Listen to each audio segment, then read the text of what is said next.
پھر اس کے بعد آپ کی سٹیزن شپ کے بارے میں پوچھتا ہے کہ آپ کی سٹیزن شپ کیا ہے، پاکستان ہے جیسے کہ. پھر آپ کی یونیورسٹی پوچھتا ہے کہ کون سی یونیورسٹی ہے آپ کی. تو میری یونیورسٹی ریگا ٹیکنیکل یونیورسٹی تھی.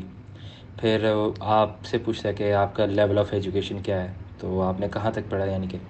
تو میں نے بتایا کہ میری level of education I have completed bachelors degree. تو اس نے پوچھا اوکے ان وچ پروگرام. سو میں نے بتایا کہ میرا پروگرام کمپیوٹر سائنس تھا. اس نے بولا اوکے. تو اس نے پھر یہ پوچھا کہ وائی ریگا ٹیکنیکل یونیورسٹی. تو میں نے بتایا کہ لیٹویا میں جو اچھی یونیورسٹی ہے آئی ٹی کی فیلڈ کے حساب سے تو وہ ریگا ٹیکنیکل یونیورسٹی ہے، اور میری ریلیونٹ فیلڈ ہے اور مجھے کہتے ہیں یہ پسند ہے کہتے ہیں یہ یونیورسٹی، کیونکہ اس کی کہتے ہیں رینکنگ بھی اچھی ہے بالٹک ریجنس میں. سو ٹاپ 5 میں آتی ہے یہ. اس کی رینکنگ نمبر 4 ہے. سو اس کے بعد پھر اس نے مجھ سے پوچھا کہ آپ لیٹویا کے علاوہ دوسری اور کنٹریز کیوں نہیں آپ نے سلیکٹ کری. تو آپ بتاتے ہیں کہ اب اس کا جواب آپ اپنے حساب سے دے سکتے ہیں. جو میں نے جواب دیا تھا یہی دیا تھا کہ لیٹویا جو ہے کنٹری وہ ادر یورپین کنٹریز سے کافی اکانومیکل ہے، افورڈیبل ہے ٹو لیو ان اینڈ اور فار اسٹوڈنٹس کے لیے بھی. تو اس وجہ سے میں نے لیٹویا سلیکٹ کری. اس نے کوئی مجھ سے کراس کوشچن اس میں دکھا کہ یہ بھی تو ہو سکتی تھی، آپ نے یہ کیوں نہیں سلیکٹ کری. تو یہ بھی کرتے کافی اسٹوڈنٹس ہے، یہ بھی کیا تھا. جیسے کہ پولینڈ ہے، پولینڈ کا پوچھتے کہ پولینڈ بھی تو سستی ہے، آپ وہاں کیوں نہیں گئے. تو آپ اپنے حساب سے اس کا جواب دے سکتے ہیں. تو پھر اس کے بعد وہ پوچھتا ہے کہ آپ فیوچر میں شنگن کنٹری کبھی جائیں گے کہیں. تو اس نے بولا، میں نے اس کا یہی جواب دیا کہ at the moment I haven't made up my mind but later in future if I get a chance I will surely pay a visit there. پھر اس کے بعد اس نے یہی پوچھا کہ آپ نے کہتے ہیں آخری 5 سالوں میں کہیں وزٹ کیا. پھر اس کا یہی جواب دیا کہ میں 3 وزٹ کر چکا ہوں آؤٹ آف کنٹریز. تو میں نے یہ سب بتا دیا، وہ منتھ کے ساتھ ساتھ ایئر بھی بتا دیا. اس نے بولا ٹھیک ہے. میں بولا آپ کا، اس کے بعد وہ سوال کرتا ہے کہ آپ کا ویزا کبھی ریفیوز ہوا ہے. تو میں نے بتایا کہ بھائی میرا یہ کنٹری کا ویزا ریفیوز ہوا ہے. اس نے بولا اچھا اس کی کیا وجہ ہو سکتی ہے. تو میں نے یہ بھی بتایا کہ یہ وجہ تھی. تو اس نے بولا ٹھیک ہے. پھر اس نے بولا کہ آپ نے کبھی ملٹری فورسز میں کبھی سرو کیا ہے. تو میں نے اس کا یہی جواب دیا کہ نہیں، میں نے کبھی نہیں کیا. تو اس کے بعد آپ نے پوچھا، پھر یہ پوچھتا ہے کہ وہ آپ سے کہ آپ کو کوئی کرمنل ریکارڈ ہے یا کچھ ایسا آپ کی کوئی ایکٹیویٹیز ہیں. میں نے بولا نہیں، میری ایسی کچھ ایکٹیویٹیز نہیں ہیں. ٹھیک ہے. تو اس نے یہ پوچھا کہ افغانستان، عراق، اور اس نے کافی کنٹریز لی، افغانستان، عراق، جو بھی وار کنٹریز ہوتی ہیں وہ سب کے نام لیے. تو پھر میں نے یہی بتایا کہ نہیں، میں نے ان سب کنٹریز کو کبھی وزٹ نہیں کیا آج تک. پھر اس نے میرے فادر کا نام پوچھا، جو میرے فادر کا نام تو میں نے بتایا. پھر ان کی ڈیٹ آف برتھ بھی پوچھی.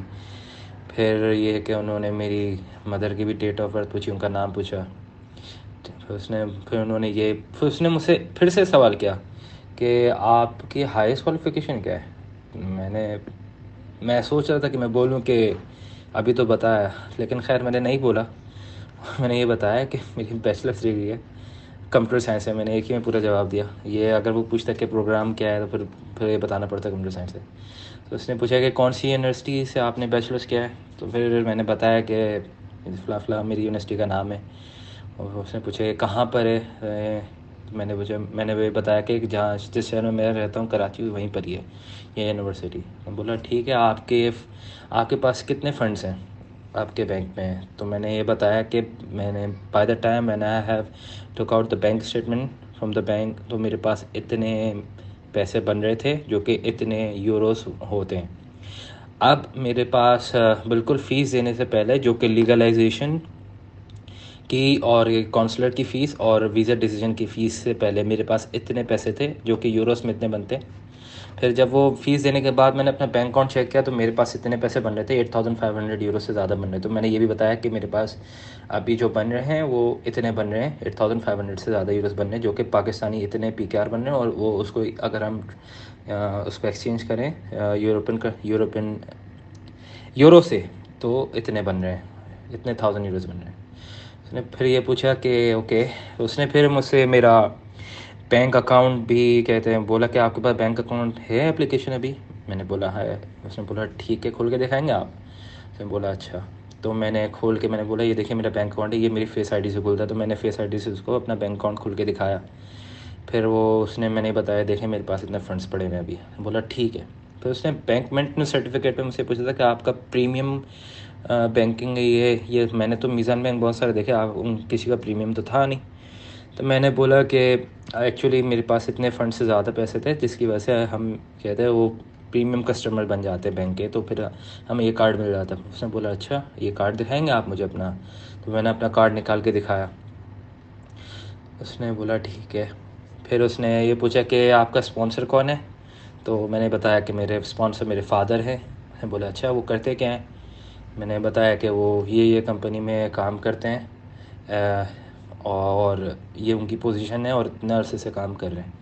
اس نے بولا ٹھیک ہے. تو اس نے یہ پوچھا کہ آپ کے فادر نے کیسی فیس پے کری؟ میں نے بتایا کہ میرے فادر نے بینک کے تھرو پے کری ہے.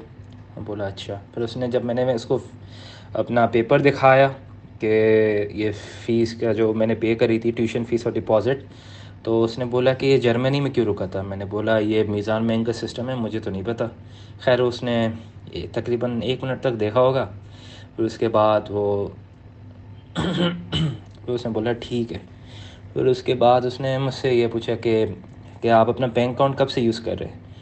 تو میں نے بتایا کہ بھائی میں اس سال سے اس مہینے سے استعمال کر رہا ہوں تب سے.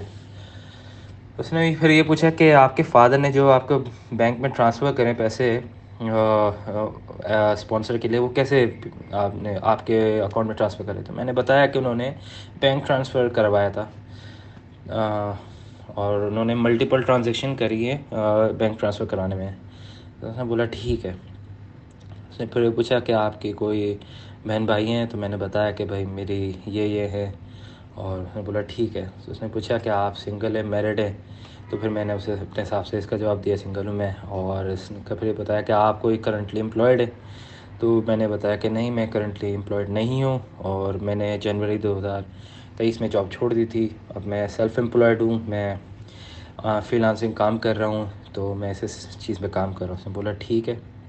تو اس نے پوچھا کہ آپ کیا کام کر رہے ہیں جو بھی ہے. پھر میں نے اس کو تھورلی ایکسپلین کرا اچھا خاصا. تو اس نے پوچھا ٹھیک ہے. اس نے تھوڑے سے کراس کوشچنس کیے. وہ اگر آپ کے کام کے حوالے سے پتہ ہے تو آپ اس کا ضرور آسانی سے جواب دے سکتے ہیں, اس میں کوئی بڑی بات نہیں ہے. پھر اس نے یہی پوچھا کہ آپ اپنی ایجوکیشن کو کیسے فنڈ کریں گے؟ تو میں نے بتایا کہ میرے فادر کی جو سیونگس ہیں اس سے, اور کہتے ہیں اگر فیوچر میں ہمیں کوئی ضرورت پڑی تو اس پیسے میں کر دوں گا. پھر اس کے بعد اس نے یہ سوال کرایا مجھ سے کہ بلکہ بس یہاں تک تھا, اس سے زیادہ شاید سوال نہیں تھے. ایک سیکنڈ میں دیکھتا ہوں. یس ہاں بس اتنے ہی سوالات تھے اور بس یہی تھا سارا انٹرویو میرا جو آج ہوا تھا. خیر اس نے یہ بھی پوچھا تھا کہ آپ نے ایڈمیشن کیسے لیا یہ RTO میں. تو میں نے اس کو پورا بتایا کہ بھائی ہم جب ایڈمیشن کھلا تھا تو 15 ستمبر کو کھلا تھا, تو پھر 15 ستمبر کو میں نے فیس پے کری. پھر اس کے بعد میرا ایک انگلش انٹرویو ٹیسٹ ہوا. اس کے بعد پھر ہمارا ایک کہتے ہیں انٹرنس ایگزامینیشن ٹیسٹ ہوا. اس کے بعد پھر ہم نے وہ AICC سے کلیئرنس کے بعد پھر ہم نے جا کے